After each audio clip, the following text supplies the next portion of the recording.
Ang San Miguel Beermen daw ay interesado na makuha ang serbisyo ng unrestricted free agent na si Justin Chua. Si Justin Chua kasi ngayon ay madali nang makukuha ng San Miguel yan. Dahil wala tong kontrata sa mga PBA teams at yung rights nito ay sabihin nating free na. So kinakailangan lamang opera ng San Miguel yan at pag nagkasundo sila ay pwede na nilang ma-acquire ang nasabing player. At magiging magandang acquisition ito para dito sa San Miguel, lalo na at alam naman natin na itong SMB ay seryoso dito sa pagkuha ng mga big men. So for example, let's say makuha nga ng San Miguel ito si Justin Chua. Ano kaya magiging implikasyon nito? Si Chua kasi ay nakapaglalaro ng center at naglalaro din ng power forward. So pwede na ang mangyari dito na itong si Justin Chua ay magiging power forward ng San Miguel kasama itong si Rodney Brondial. At ang magiging center naman nila ay si Fajardo at si JM Calma. So baka ito na yung sinasabi ng karamihan na baka ite-trade na ng San Miguel to si Mawala Tautua at itong si Andreas Cahilig. May mga report na baka ito si Tautua ay i-trade daw dito sa Terra Firma Jeep kapalit ni Jerica Hanmisi. At baka ito si Andreas Cahilig at itong si Jeron Teng ay i-trade na rin kapalit ng rights dito kay Christian Stan Hardinger o ni Calvin Abueva o si Joshua Monson. Ang maliwanag dito itong San Miguel, marami pang mga planong gagawin.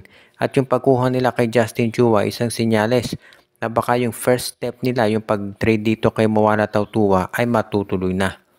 Kasi alam naman natin matagal na napapabalita yung pag-trade kay Tautua, so hindi na talaga nakakagugulat kung iyan ay mangyari. Kaya nga itong San Miguel talaga pinaghahanda ang mabuti yung ganitong klaseng sitwasyon. Kung if ever matuloy talaga to, sa tingin ko good news ito para dito sa mga fans ng SMB na gusto ng improvement. Dismayado naman si Coach Chot Reyes dito sa nangyari sa TNT Tropang 5G, kung saan lumamang sila ng 18 puntos kontra dito sa Rain or Shine, pero natalo pa rin doon sa kanilang out of town game na ginanap kagabi. Maganda pinakita nitong si Gabe Norwood at naisahan niya itong ROS dahil hindi siya siguro ang inaasahan nila na magiging top scorer dito. Pero ang ganda ng nilaro ni Norwood at talaga namang magiging fitting send-off itong conference na to para sa kanya. Sa panig naman ni Coach Cheng Yao, pinakita na naman niya ulit kung gaano siya kahusay na coach. Dahil kahit na nawala yung kanilang center na si Kit Datu, ay nagawan pa rin niya ng paraan para talunin itong TNT. Ang daming big men, nandyan to si Henry Galinato, of course itong si Brandon Rosser, si Kelly Williams, si Calvin Aftana at yung pang nagbabalik na si Poy Eram. Kaya nga maraming nagulat talaga dito sa pagkapanalo nitong Rain or Shine Elasto Painters. At dahil dito tabla na sa number 1 sa team standings itong Rain or Shine, San Miguel, TNT at Converge.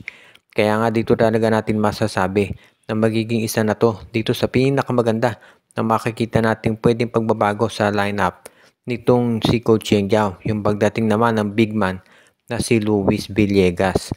Kapag dumating na si Villegas dito, sigurado na lalo pang darami yung tinatawag natin na mga options na pwedeng makuha nitong si Coach Cheng Yao pagdating sa pagdagdag ng mga big men.